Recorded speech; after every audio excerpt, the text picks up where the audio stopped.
La discalcúlia és un trastorn que genera dificultats en el càlcul matemàtic. Dificultats que no es resolen espontàniament i que van a més amb el pas del temps. Aquestes dificultats poden ser de dos tipus. La primera seria una alteració en la representació numèrica, tant simbòlica com no simbòlica. Això vol dir que són nens i nenes que tenen dificultats en qualsevol tasca numèrica. El segon tipus seria un dèficit en l'accés al codi numèric, a la representació simbòlica i a la manipulació numèrica.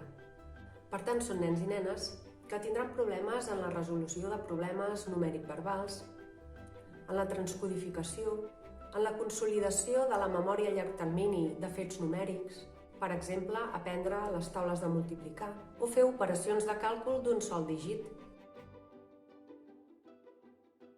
La causa d'aquest trastorn es troba en algunes zones del cervell. La discalcúlia presenta comorbilitat amb el TDAH, amb la dislèxia, amb les dificultats lectores. Passem un test per avaluar el processament numèric i el càlcul.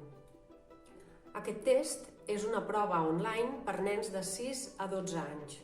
Aquesta prova, que dura uns 30 minuts, avalua diferents aspectes: la línia numèrica mental, la transcodificació, l'estimació de quantitats, problemes aritmètics, així com el coneixement teòric i pràctic de problemes en base 10, que és la base del nostre sistema numèric. Un cop passada l'avaluació, si es detecten problemes de càlcul numèric, es fa una intervenció. Una reeducació de la consciència numèrica i de les habilitats de processament numèric i de càlcul. Les activitats són online i s'ajusten al nivell de rendiment de cada nen o de cada nena.